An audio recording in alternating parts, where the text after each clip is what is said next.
Hello बच्चों, इसी chapter में हम आगे कंटिन्यू करेंगे।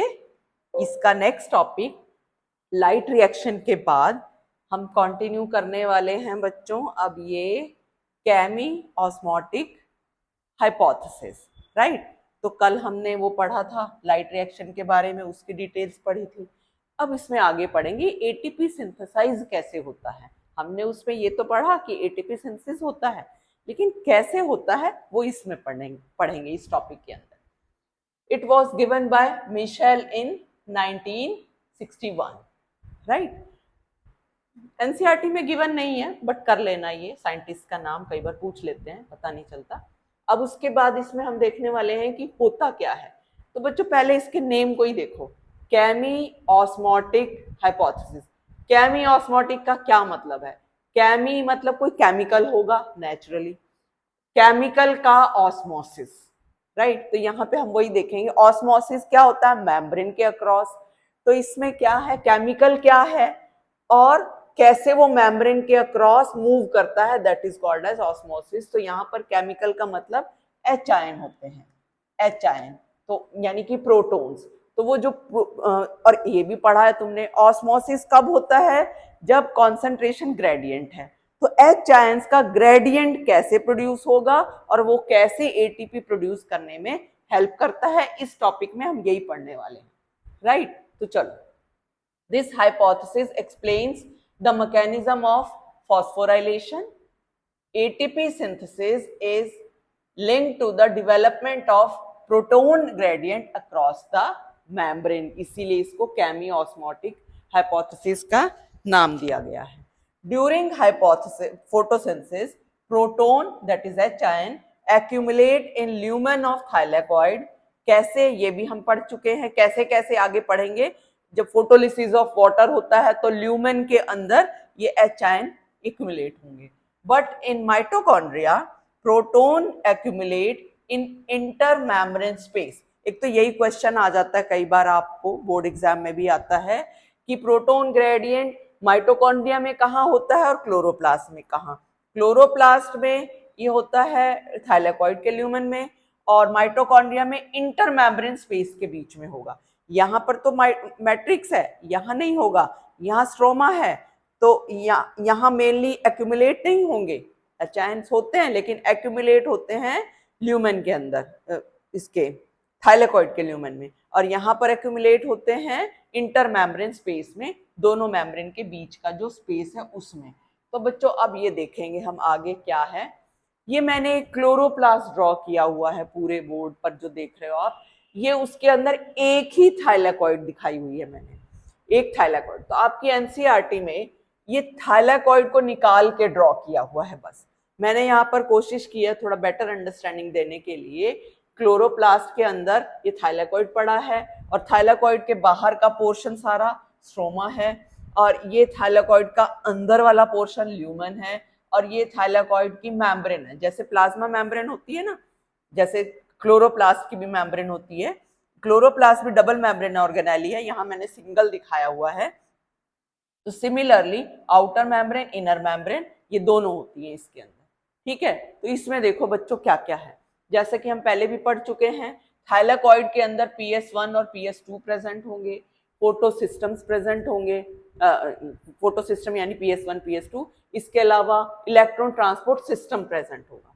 तो उनमें कैसे वो मूव करते हैं ये एक बार समझ लेते हैं, फिर आगे चलते हैं, ठीक है। तो देखो सबसे पहले अगर आपको याद हो, हमने ये जेड स्कीम यानी लाइट रिएक्शन में पढ़ा था कि सबसे पहले लाइट को कौन कैप्चर करता है? PS2, right.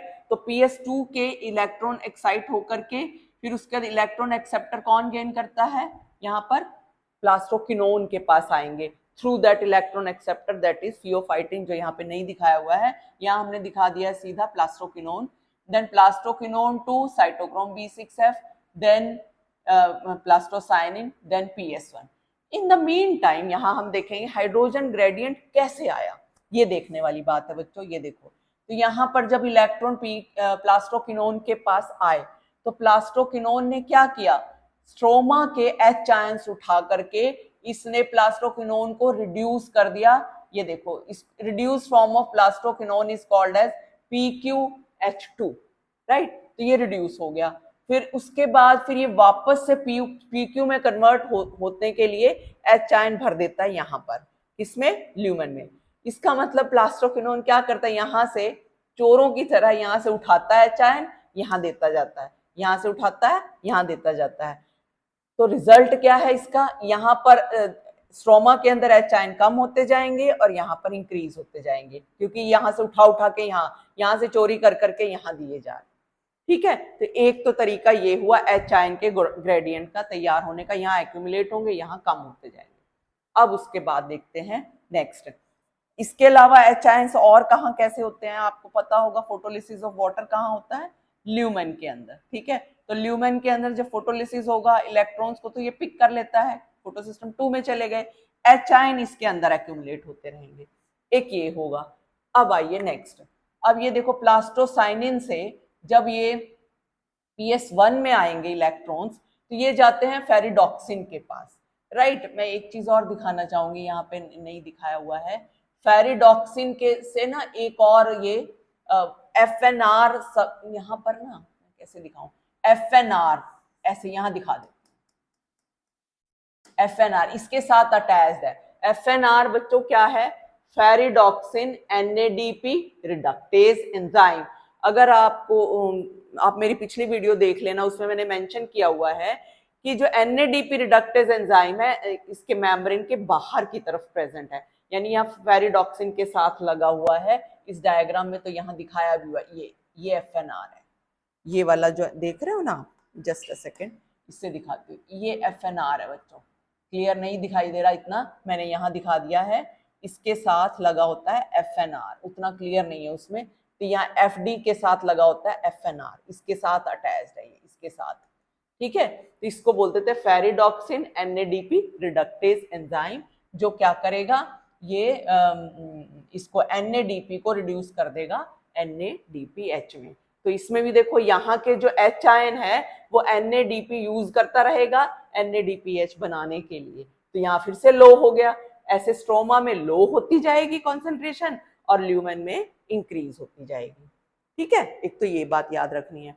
अब देखो, और अब क्या होगा, यहाँ पर इस मेम्ब्रेन के अंदर ही ये देखो, इसकी मेम्ब्रेन में पड़े हुए हैं ये एटीपेज एंजाइम। ये एटीपेज है जिसके दो फैक्टर होते हैं, एक CF0 और एक बोलते हैं CF1। CF0 coupling factor not, और CF1 जो एम्बेडेड है, कपलिंग फैक्टर नॉट एम्बेडेड है। कपलिंग फैक्टर 1 ये प्रोट्रूडेड है, प्रोट्रूडेड इन स्ट्रोमा साइड पे आ रहा है।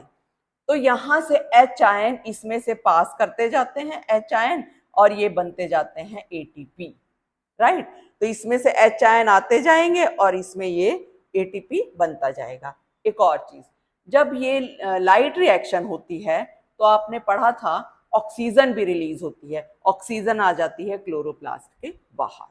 बस इसमें यही बातें पढ़नी है आपने, इन्हीं पॉइंट्स को मैंने इसमें क्लब किया हुआ है और कुछ नहीं है। How does proton gradient arise across membrane? Number 1, protons are accumulated due to photolysis of water in lumen of thylakoid. Number 2, protons from stroma are utilized in reduction of PQ to PQH2, plastoquinone, ये भी मैंने बताया तुम्हें। Third क्या है, protons from stroma are utilized in reduction of NADP, ये भी हमने पढ़ लिया, NADPH2 बनाने के लिए।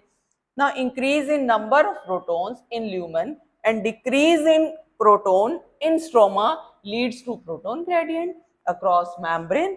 This gradient leads to synthesis of ATP. यही हमने अभी अभी डिस्कस किया बच्चों।